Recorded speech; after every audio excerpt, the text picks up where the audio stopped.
Yeah, let's go. All right. Thanks for coming. Thanks for getting out of bed. First, a small story. A long time ago, I was a child. I got a pocket knife for my birthday. And I loved that pocket knife for a while.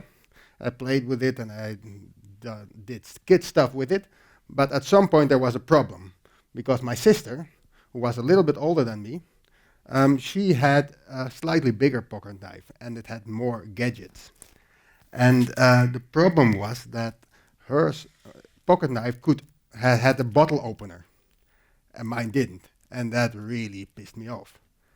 Not that I really wanted to open wine bottles, but that was kind of beside the point. And that's somehow always what happens with pocket knives. It can do a lot of things, and you always want more. And slowly, they get bigger. I would have loved to get this one, didn't get it, it's like 500 euros. But if you look at it, you don't really need to think hard to see that it's really bad at anything. I mean, anything it can do badly. Imagine turning a screw with that whole block of metal in your hand. It's gonna be horrible. Or chopping food with it and then trying to clean it somehow. It's terrible. It's kind of a symbolic piece of technology that's really about the theoretical ability to solve a problem and not so much about actually solving a problem, right? So every single part of that knife has a counterpart that costs a few cents and that's in every way better. So I'm not actually going to talk about pocket knives, I'm going to talk about us, because we tend to make a lot of pocket knives, things that can do a lot of different things that maybe should not be together. For us, it usually starts all right, and then we have a good focus on what we want to build, but features come in, and slowly we have like more and more of a monster, and at some point it just gets a bit silly. So now if we talk about databases, they have a very interesting history because storing data efficiently and reliably, we found out pretty early in our history that it was hard, and that you don't want to do it every time you build a new app that you want to rebuild the database. No, so those became big off-the-shelf products, huge flagship products of big companies that were extremely expensive, and like Oracle, DB2, like those. And those databases tried really hard to be the only database you will ever need. And because money. So at some point, they will start to add features like Oracle had some object store that was horrible, or some XML scheme storing. And because they just try to add more and more features, and it really doesn't make all that much sense. So at some point, it was really when the web scale started, it was obvious that one kind of database couldn't do everything. And that's when the whole NoSQL thing kind of exploded. And after that, you got a huge number of different kind of databases, but still, I still think that even with all the NoSQL, you can't do everything with one single database. So you need to have more. So today, I want to talk about embracing the multiple databases. So don't stop trying to do everything with one database. It's a habit we have from the past, I think, but we shouldn't. A little bit about me. I'm Frank Lyaruu. I'm CTO of a small company in Amsterdam called Dexels. One of our biggest clients is Sportlink, service provider for sports, for soccer, for volleyball, all kind of things. We have been around for a long time. It's close to 50 now, I think. We manage all the things sports associations and clubs do. We have a few million players. We have a few thousand clubs, about 40,000 matches every week. And we have a very spiky load, but we can predict it very well. So that works out usually. Our technology stack used to be an Oracle database because that's what we had, some Java-based application servers, and a diverse set of clients. Looks something like this.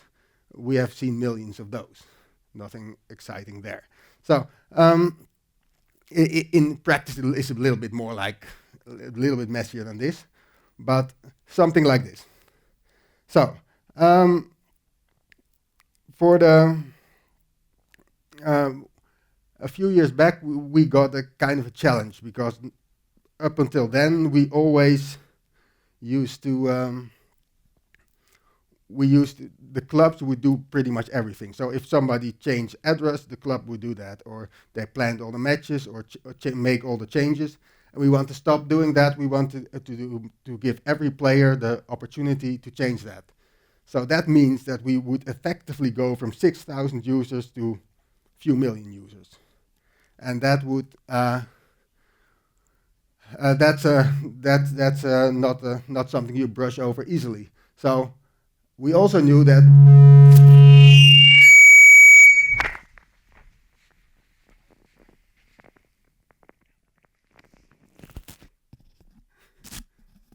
all right, you still there? Oh, what did I do? In my blind panic. Yeah, so we couldn't move away from Oracle in the short term, and scaling Oracle, if it's technically possible or not, I don't know, but we definitely knew we were not going to be able to pay for it. So we had to do something, right? So this was the plan. We have our old stack, which is pretty much the same as it was. We have some magical synchronization thing. And here we have another stack based on MongoDB. We had good experience with that. And that can serve all the traffic. So my initial thought was, shouldn't be too hard. So we had a plan, capture the data from the Oracle database in real time, dump it into Kafka to be able to queue all of it. And the other side, insert it into MongoDB, and then go on holiday or something. So that's never the way things go. But how familiar are you all with Kafka? Who knows Kafka?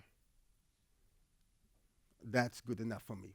So Kafka, it's a platform now. It used to be like a broker that essentially you shove stuff in it and it comes out on the other side. Cutting some corners there. There are some other parts that are come more recently. Connect API, that's a standard API to get stuff into Kafka or out of Kafka.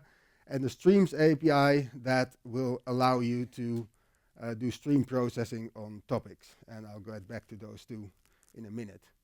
Well, this is, well, we know that. So, change data capture. It's a pretty old field, but it has been remarkably bad until pretty recently. So basically what this means is that you point to a database and you get all the changes that are made in that database in real time. Ideally, you can also get some historic view of the data so you can get all the changes that have happened until then, or some compaction of that. That sounds like a pretty straightforward thing to me to have. It isn't. It isn't. And yeah, there's a nice quote of Martin Kleppmann, and I really like that because it said, "Why can't I do MySQL pipe Elasticsearch?" Straightforward thought to have, useful even. And I agree with him. I think databases are self-centered. They try to do everything for you. They don't play nice with other databases. They don't really think about, oh, how do I easily compose with other databases?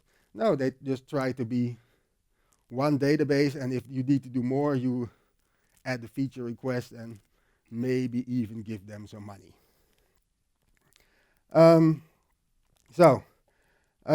But there is some hope. There is a feature that basically every database has. well, most of them. And it looks like they all came up with it independently somehow. And that's the write ahead log. And what that means is that if you make a change or an insert into a database, the first thing you do is you log that request that you want to make that change. Once that has been saved to disk, then you actually use that log to change the data in the database. Because if you have that, if something goes wrong after you log that log, you can still replay that log later and fix the database if it crashes somehow. So it's a lot, because the actual changing data, if you change data on a disk and the database crashes at some point, it might be corrupted. So you need some kind of log, append-only log, to recover. So Oracle calls that archive log, MongoDB calls it the up log, Postgres a write ahead log, and MySQL calls it the bin log. So another use of the write ahead log is replication. So with that write ahead log, you can make a master-slave replication. So the master takes all the updates, it writes it into its log, and it distributes its log to its followers. So they can build up the same data set, and if you query, you can query of all of those. Again, there is some eventual consistency there, so it's not completely trivial, but this is a pretty common setup as well. So what we wanted to do was follow that up log and put it into Kafka. Pretty straightforward, but there is it's not as easy as it seems, and I want to because we're actually like using a sort of internal system that never really has been exposed as an API. It's not like if you have a SQL or some other query language that is clearly defined API. No, it's a kind of internal thing. Like you have to sort of dig down in the documentation or maybe even the code to figure out how it works. I think a good illustration of that is the documentation of Postgres. And it says from 9.4 on, they had something called logical decoding. And this page explains what it is, so that you have like you can extract the persistent changes in a coherent, easy to understand format which can be interpreted without the detailed knowledge of the database.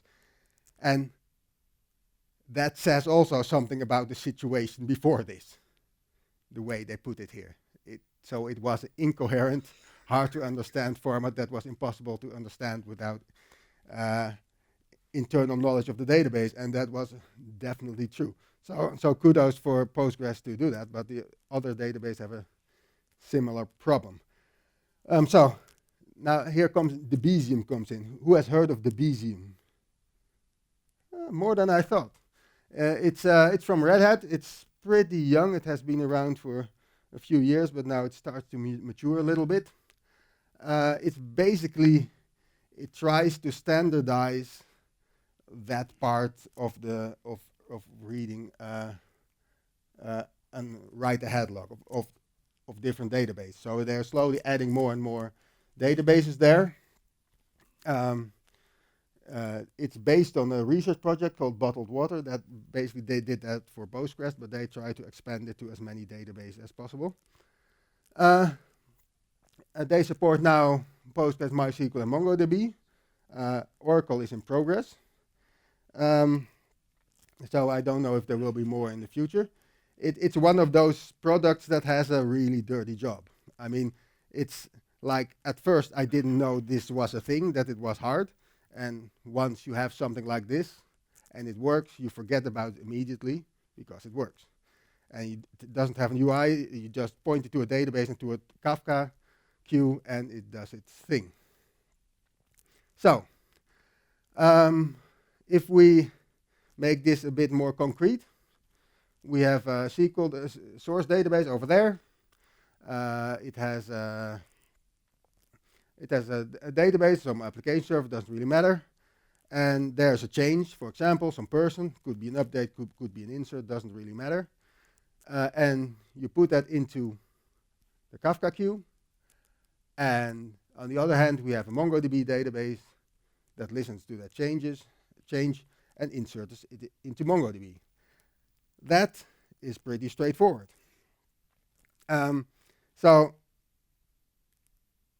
it works, but there is a problem, and I guess most of you have figured that out, because this is not really diversity in itself, because we take a relational data model and drop it into in a document database. So it's not really relational anymore, because we're not in a relational database, we can't join, but it's also not really a document, because, well, it's straight out of a relational database. So if you're not able to change the data model, you end up with the worst of two worlds, right? You have a data model that relies on joining and on that it's relational, and you have a database that cannot do that. So let's give an example. If you have like some basic model, some basic data model, you typically have something like, if you have different kind of communications associated with the person, you have one table of that, and you have some persons that are associated with it, and you join them over the person ID over there. Nothing spectacular, but in MongoDB, you would want to have something like this, right? That if you query that person, you get all of those, and not that you have to grab them one by one from different corners, because we can't join.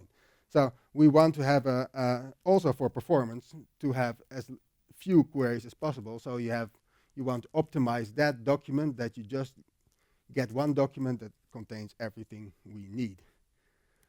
For that, we need stream processing. So stream processing is that we listen to a stream, in our case a Kafka topic, and we have, in this case, two streams of two different change feeds from database tables, and we transform them. So in this case, we want to do a join.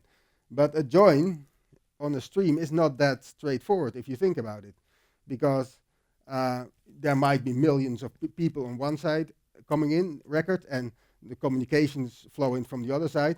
They will not be in the same order, right? So if a record shows up with the communication of a person you have never seen, well, that person might show up later or never. You don't know. So you have to store that, for that when that person shows up, you can join it and make the document into MongoDB. And that part, that kind of adds up, because what Kafka Streams does is it has an internal database called RocksDB. You can also plug in other ones, but RocksDB is very popular because it's an in-process database, so it actually runs inside the stream processing, and so it has really low latency. And that's important, because basically every time a record comes in, you need to query, like, is there something that visited in the past that I need to join with? So everything needs to do several queries, and this is just one of them, right? This is basically one place where you join in your relational model is all that, and that adds up, because like in our system we had like 500 million rows of SQL data, and that ended up being 0.5 terabyte of Kafka data. Not that bad, but the RocksDB data, just to do the joins, is nearly as big, and it's building a complete replica from scratch takes many hours. So it is not trivial at all, even though that if we have the resulting database in MongoDB isn't all that big. It's not terrible. It's a lot smaller than these, because it's in a very expensive format. Another thing to take into consideration when you use stream processing with this is that it's different than building queries or something. Like if you are building some piece of software that queries a database, you change your software, you try again. Is it what you want? No, you change it, you try again. For stream processing, it's not that straightforward because there is so much data that if you have a running system, I can change the system and restart it and keep running. But then there's some data that it processed with the old code and some it processed with the new code. And that's a bit tricky because in some cases you can get away with it, but often you kind of need to start from scratch to be sure that that this all still makes sense. So then you need to what we call a generation. So you really run the whole thing again on the old data, and you can do it in parallel. The old one is still running and happy, but you can build a new one, but it's expensive. So for effective development, you need a test data, a good test data set that's not too huge. Also, a lot of times we found contaminated data, and that was contaminated years ago, and it was not a problem until now. For example, there was, due to some small typo or bug, I don't know, there was one soccer match that had like 10,000 people playing in it. Never happened, but it was in the database, and now the whole replication crashes because it tries to make a document that's just too big. And there are a lot of those small things, so be ready for that, because they might not have been a problem in the past, but this is the kind of moment when they emerge. So from this part, this went to production last June. It's behaved pretty well. It's still a learning curve. Kafka Streams was in a pretty rough state when we started. It's so much better now. So in that space, in that sense, we were a little bit early, but I'm still stand by our decision. Now I want to go into a little bit of architecture. I kind of tend to avoid that a little bit, but to go into the obvious microservice thing, because you got it. There's a problem I always had with microservices, and that's like, this is kind of the idea. Microservice, you have a thing, and it has a private store. Nobody can know what it is. You have some code, doesn't matter, and you have an API. And this is great if you can get away with this. If you can separate the data in different stores so that every microservice really has its own data. And what I have seen over and over again is that conceptual different services do need the same data, only just not in the exact same way, but they do need it, and it's hard to really store it somewhere. So if I put it in a bit of a more concrete situation, so I have some classic applications, SQL databases, some code. We have some analytics tool to, I don't know, maybe some dashboard or something, and we have the regular UI. So conceptually, it would make sense to split those two into separate microservices. So we have our core service and we have our analytics service. So that would look something like this, right? So we are free to choose an analytics database that makes sense. We have the dashboard, we have separate services. Great, and it's also, I mean, it makes also sense because if you do analytics, it might be heavy queries and you don't really want to disturb the SQL databases there. But this part, how is this supposed to work? I mean, it depends, of course, on the exact use case, but generally, if you have analytics, it really kind of wants all the data. It doesn't really want to store everything, or it maybe just wants to do some aggregations on it, but it needs a lot of it. So it's hard to make an efficient API that will not simply just copy the entire database. because that would completely defeat the purpose here.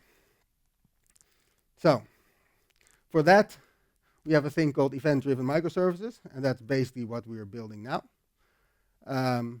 Services, they push events onto a queue, and in this case, they do that by simply making changes in the database and let the change capture do that. And if you are interested in a certain piece of data, you can listen to certain topics, and you can materialize your own database if you want. So usually it has some kind of PubSub, Kafka kind of thing. So it looks like this. We have our application, SQL databases, like we had before. You make your changes, and analytics just listen to the changes, and they populate their own analytics database. And that's a much nicer way to integrate. Also, because if you for some reason you mess up your analytics database, if you use a thing like Kafka, you can ask Kafka to resend all the old data. So you can rewind basically and see all the old stuff again. So if you mess up your database here, your analytics database, you can say, okay, I'll throw it away, I rebuild it. And the core service will never, what happened here? Will never even notice, because you don't need to ask it that service. You can ask it to the event bus. So that makes it a lot easier to develop, and it makes it a lot safer to experiment. Event sourcing. So if you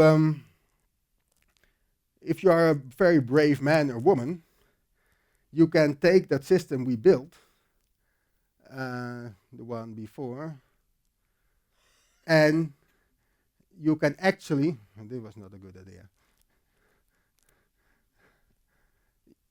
you can actually kind of remove the source database, because if you capture all the changes, you can materialize any database you want down the stream, but that original one isn't really necessary anymore, conceptually. That does mean that your real important source of truth is now Kafka. It's a bit of a question if you should want to do that, but it is an interesting way of thinking. I think I personally have no plan to try it, but it's I think it helps you. It helps you thinking that if you think purely in terms of changes and not so much stateful data, because you can do a lot with that. And even if you leave that original database in place, what I think, if you have an old system like pretty much everybody will do, and should do in my opinion, it does open up, it gives you a lot of options. Because now we have this system, we can do fun things with it, because we have a stream of every change, we can listen to it and materialize other database without anybody else really noticing. So the risk is very low. So I'll give some examples of things we can do. For example, Elasticsearch. Everybody knows Elasticsearch, right? Yeah. So it's like a search indexer. So if you take a big data model with all kinds of tables and everything, and you dump it into Elasticsearch, you can offload a lot of the search load from your source database. Because, for example, if I have a SQL database and I want to find somebody and I know a first name and a city or something, that's not something that SQL databases particularly like, that kind of queries. And in order to do all of those, you need to have a lot of indexes. Indexes slow down your write throughput. So if you can put the searching somewhere else, it can offload your database a lot. And you basically put the searching in a cheaper place. Because if your search is behind a few seconds, Nobody will really care. You don't really need to bother your transactional database with this. Also, I have seen that modern users kind of expect Google anywhere. So if you have an application and you have some search thing, you just want to type something in, press enter, and that thing knows what it is, what you mean. And something like SQL is just not really suitable for that, because it really expects you to know what you are asking for exactly. So another one, Neo4j. Any graphistas here? There he is. Yeah, so graph databases are really interesting things. I think if you would use it as your central database in a big application, it will make you pretty unhappy. But the way of thinking is really amazing. And there are some things that are completely horrible in pretty much any other database to query. If you, because it's a graph database, so if you visualize your data as a graph, and essentially the difference between a graph database and a relational database is that in a relational database, the relation is between tables. In a graph database, it's between rows, nodes. So some things that are really horribly complicated to do in SQL and pretty much any other database are so elegant in Neo4j. And if you can pretty easily materialize a graph database in some corner of your application, why wouldn't you? And it really simplifies some problems. And even, just the fact that you introduce a new way of looking at your existing data adds a lot. So another example, FIREBASE, real-time database. Who knows it? A handful. So essentially, FIREBASE is like is by Google. It's like a big JSON document in the sky. You can, it's hierarchical, so you can change certain nodes.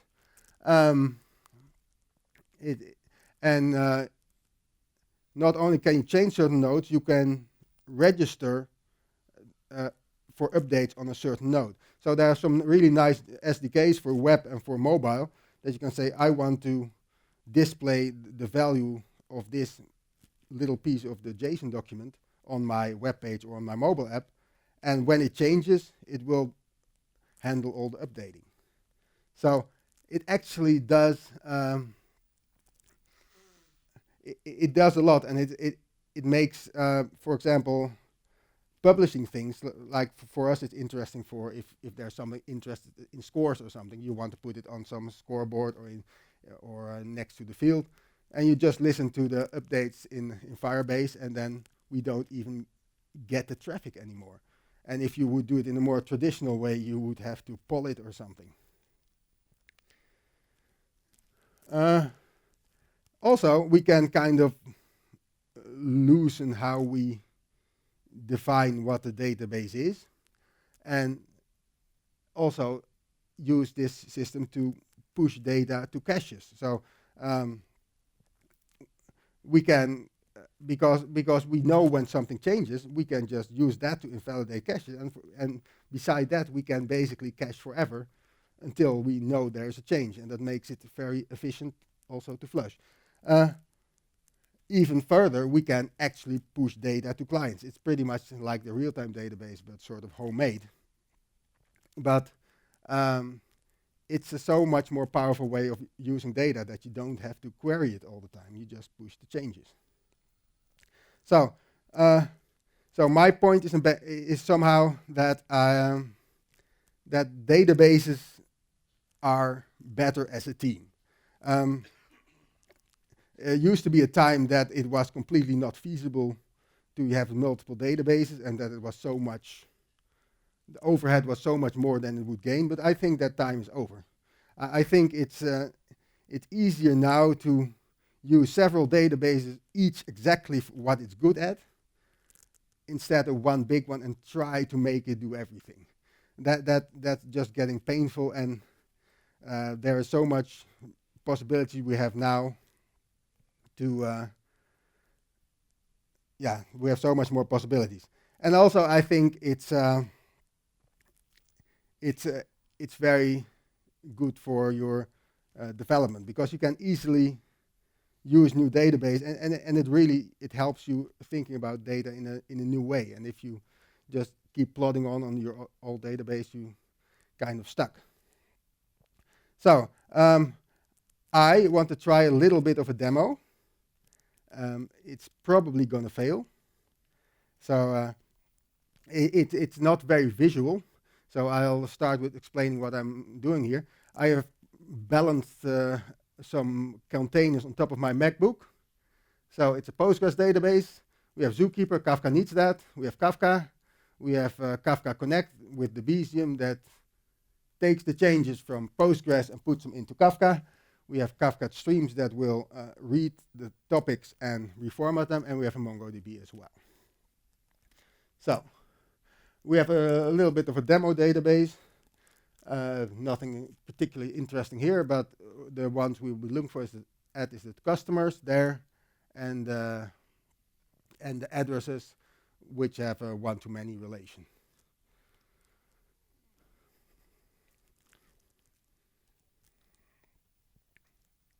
Yeah, so this is the data model in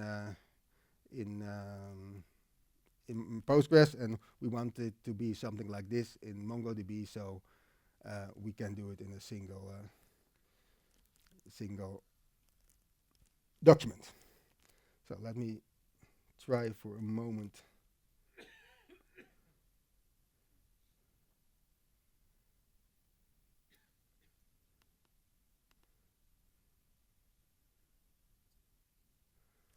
All right. Let's see if this works. I hope everything's up. The most important part is that the IP address didn't change since I set up. And that's something we will find out, I guess.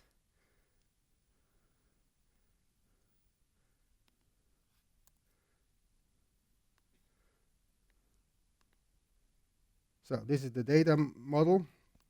I'll change this piece of data from Alabama to Texas or something. And here we see we are listening to the update queue in Kafka. So the change was picked up by Debezium and put into Kafka. I know it's not like a visually dazzling, but it's, if you fought enough for it, it's pretty miraculous. Another one. So after that, the streams processing kicks in, and that listens to the topic and will join it and make the join topic. So I will try to see if that still works. I change something again. I don't know.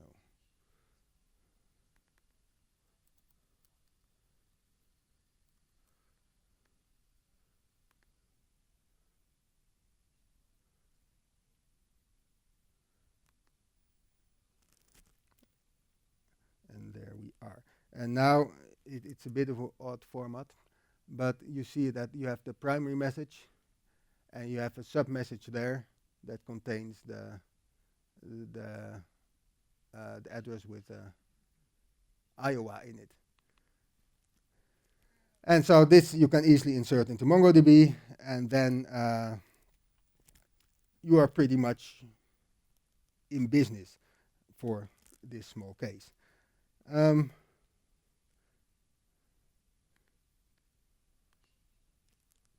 wait, I need to turn off the mirroring.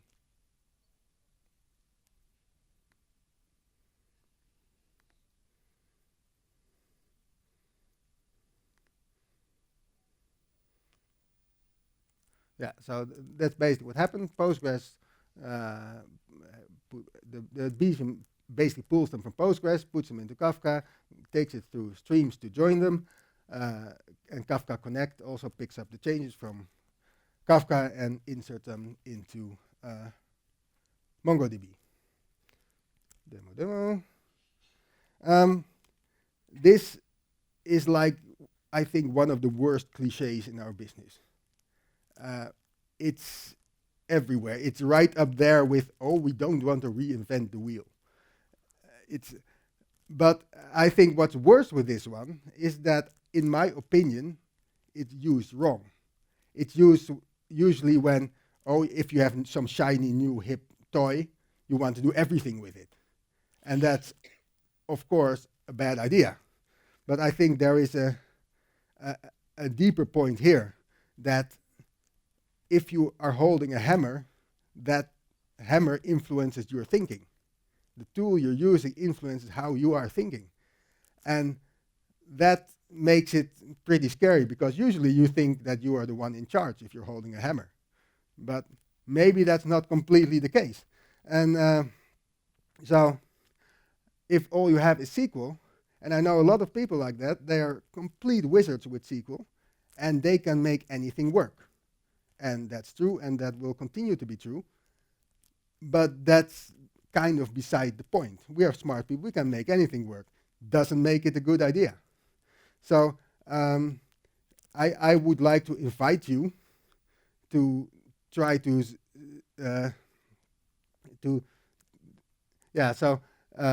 you will always think relational. So you always believe there's something else. So I would like to invite you to self-examine a little bit how much our tools are influencing our own thinking, because there might be a lot more out there. And I think today I have shown some ways to, with relatively low impact, because we can ways to expand our thinking. Because, as I said, implementing this is relatively low impact, because your whole original stack is still there. It didn't change. The only thing you connected is the Debezium tool to your database, and you catch the changes, and then you can start playing with it. So I would like to invite to be a bit open-minded to examine new things, because even if you don't really end up using it, it will make you a more interesting person, I think. So with that, that's all I have. Questions?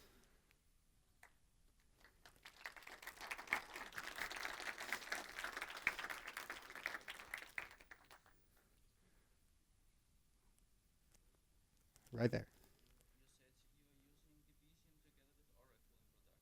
No, we don't.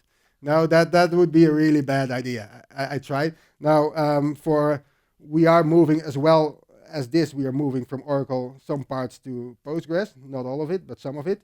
And also at the places where we couldn't get away with it, we use triggers to insert it straight into Kafka and bypass the Debezium. But yeah, Oracle is pretty sketchy at this point still, but they're working on it, and I have no doubt that in a few months or years, it will. Yeah, you never know. We've all been there. It will be very useful. Good point. Anything else? Oh, there. Oh. Yeah.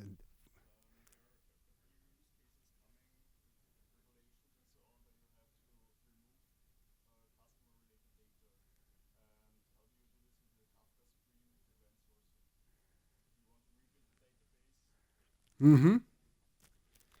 Well, I mean, I am no lawyer, so I don't know what counts as removing.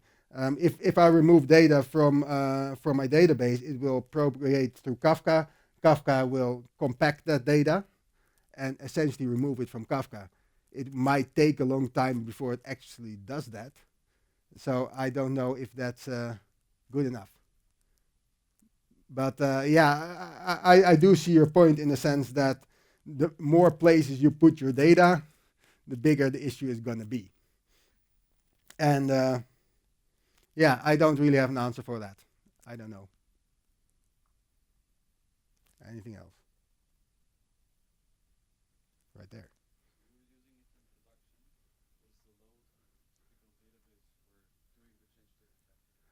Well, our change load is not that enormous. It peaks at maybe 500-600 changes per second. So so that wasn't really all that exciting for us. But we have a lot of reads. So yeah, so we did not expect any problem. But even though, I mean, if we do big things like you just change 1 million rows at the same time, it handles fine. I mean, it will lag behind a little bit for a while, and then it will catch up. So if you are not critical in the sense that your data needs to be up to date in 1 or 2 seconds, then you can basically do everything you want. Right there.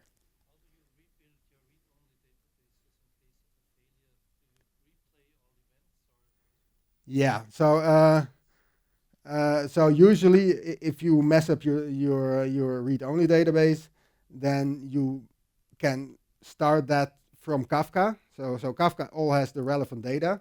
It does something called compaction. So it will, if you update the same record over and over again, it might delete the older ones because it's not critical for rebuilding it. But you basically tell it to reload Kafka and do all the. Maybe you need to do the event processing, the stream processing as well. That depends on your case, what exactly went wrong. But if it's just your database, you just need to replay the assembled code, assembled data, and then you're in business. And that's in MongoDB. That's really quick. Anything else? Then thank you, and see you around.